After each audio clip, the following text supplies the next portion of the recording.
తన కంపెనీ అయిన Tesla EV కార్లను భారత్ రానివ్వనందుకే ఈవీఎంల గురించి లేనిపోని చెప్పి తనకు అసలు సంబంధం లేని అంశంలో గొడవ సృష్టించి రచ్చ చేస్తున్నాడని చెబుతున్నారు విశ్లేషకులు. అసలు ఈ ప్రపంచ కుబేరుడు ఎవరిని ఉద్దేశించి అన్నాడు, ఏ దేశపు ఈవీఎంలను ఉద్దేశించి ఆ వ్యాఖ్యలు చేశాడు అన్నది ఎవరూ పట్టించుకోవడం లేదు. ఆయన ఏదో పెద్ద టెక్ కంపెనీ అధినేత కాబట్టి, ఆటోమేటిక్ ఏఐ ఈవీ కార్లు తయారు చేసే కంపెనీకి యజమాని కాబట్టి ఆయన ఏం మాట్లాడినా చెల్లుతుందంటే అది అంతకన్నా జోక్ మరొకటి ఉండబోదు. ఎలాన్ మస్క్ గురించి చెప్పాలంటే తాను మొండిగట్టం. ఒళ్లంతా కాలిపోయినా పర్వాలేదు, తన మాటే నెగ్గేలా చూస్తాడు. ఎంత నష్టపోయినా సరే తాను అనుకున్నది సాధించాలని అనుకుంటాడు. సాహసోపేతమైన ప్రయోగాలు చేయగలడు. కొత్త టెక్నాలజీని అందిపుచ్చుకుని తన వ్యాపారాలకు అన్వయించుకోగలడు. నష్టాలకు కష్టాలకు రెడీ, కానీ కాస్త మెంటల్. అందుకే అవసరం లేకున్నా మన దేశంలో జరుగుతున్న ఎన్నికల్లో ఉపయోగిస్తున్న స్టాండ్ అలోన్ ఈవీఎంలకు కనెక్ట్ అయ్యేలా తమ దేశపు ఈవీఎం పనితనం గురించి గొనుక్కున్నాడు. నిజానికి అది మనకు అనవసరం. తాను అన్నది మన గురించి ఏమాత్రం కాదు. కాకపోతే ఆ సమయంలోనే మన దేశంలో ఎన్నికల ఫలితాలు వచ్చాయి. అందుకే ఆయన మాటలు ఇక్కడి సిస్టమ్ కు సింక్ అయిపోయాయి. ఇంకేముంది, మన దేశపు విపక్షాలు దాన్ని సాకుగా చూపించి సాక్షాత్తు టెక్ దిగ్గజం ఎలాన్ మస్కే ఈవీఎంలు డేంజర్ అంటున్నారని ఎత్తి చూపిస్తున్నాయి. లేని గొడవను ముందుకు తెస్తున్నాయి. మస్క్ మాటలకు అమెరికాలో ఎలాంటి స్పందన లేదు. అక్కడి నాయకులెవరూ ఎలాన్ మస్క్ మాటలను అసలు పట్టించుకోలేదు. కానీ తనతో ఏ సంబంధం లేని మన వాళ్ళు మాత్రం తనో బ్రాండ్ అంబాసిడర్ ను చూసినట్టు చూస్తున్నారు. Elon Musk Tesla world famous brand vehicle company owner అయితే అయ్యుండొచ్చు, కానీ వాటిని అమ్ముకునేందుకు ఇండియాలో అడుగు పెట్టలేకపోతున్నాడు. తనకు ఇండియాలో ఎందుకు ఎంట్రీ దొరకడం లేదో కారణాలు పూర్తిగా తెలియవు. మొన్నటికి మొన్న ఒప్పందాలు కుదుర్చుకునేందుకు వచ్చేస్తున్నాడు అన్నారు, కానీ చివరకు కుదరలేదు. చైనాలో దిగాడు. అక్కడేమైందో గానీ అది వర్కౌట్ కాలేదు. ఎందుకంటే చైనాలో ఉన్న కంపెనీలే అక్కడి ప్రభుత్వ విధానాలను తట్టుకోలేక బయట దేశాలకు పారిపోతున్నాయి. మరోసారి భారత ప్రధానిగా మోదీ ప్రమాణ స్వీకారం చేయగానే తాను ఇండియా వచ్చేస్తున్నానంటూ మళ్లీ ట్వీట్ చేశాడు. ఇంతకీ తాను దేనికి వస్తున్నట్లు? ఇంతకీ తనకు భారత్ లో ప్రవేశం ఎందుకు లభించడం లేదు? తెలుసుకునే ప్రయత్నం చేద్దాం. నిజానికి విదేశీ కార్లపై ఇండియాలో ఇంపోర్ట్ డ్యూటీ ఎక్కువగా ఉంటుంది. అంటే మామూలు పెట్రోల్ కార్లకైతే 60 నుంచి 100%, బ్యాటరీలతో నడిచే ఈవీ కార్లు లేదా $40,000 ధర దాటిన వెహికల్స్ అయితే 100% పన్ను కట్టాల్సి ఉంటుంది. దాన్నే తగ్గించాలంటూ మొదటి నుంచి మన ప్రభుత్వంతో వాదిస్తూ వస్తున్నాడు ఎలాన్ మస్క్. అయితే ఎంత మస్క్ కొట్టినా మొదటి నుంచి మోదీ ప్రభుత్వం కుదరదంటూ వస్తుంది.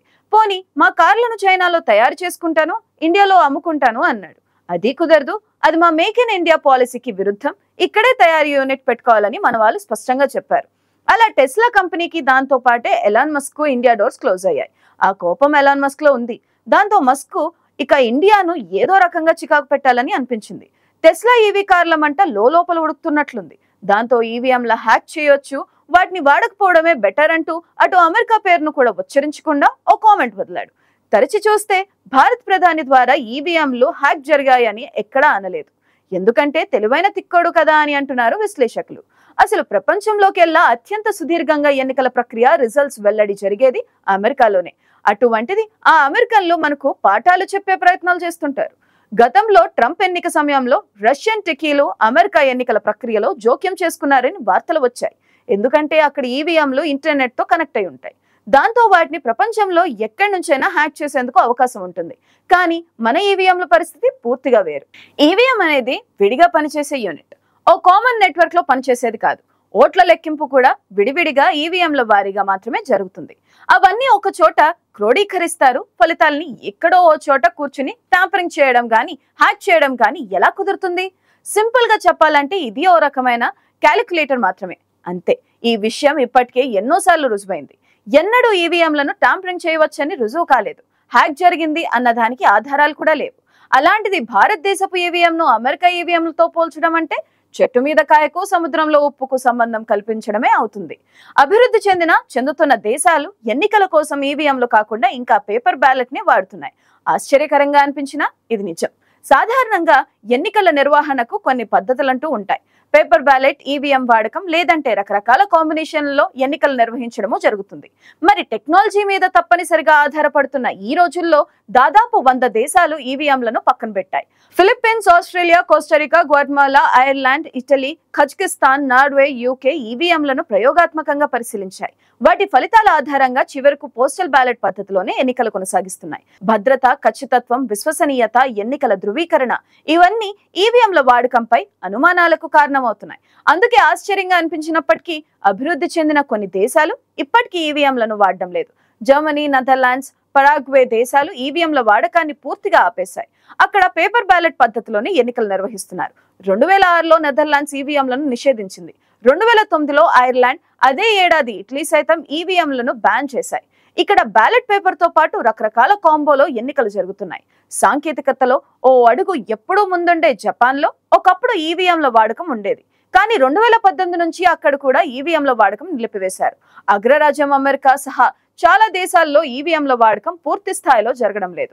విశేషం ఏమిటంటే అక్కడ ఇప్పటికీ ఈ ఓటింగ్ ను ఈమెయిల్ లేదా ఫ్యాక్స్ ద్వారా పంపిస్తారు. అలాగే Belgium, France, Canada, Mexico, Peru, అర్జెంటీనాలో కొన్ని ప్రాంతాల్లో కొన్ని ఎన్నికలకు మాత్రమే ఈవీఎంలను వినియోగిస్తున్నారు.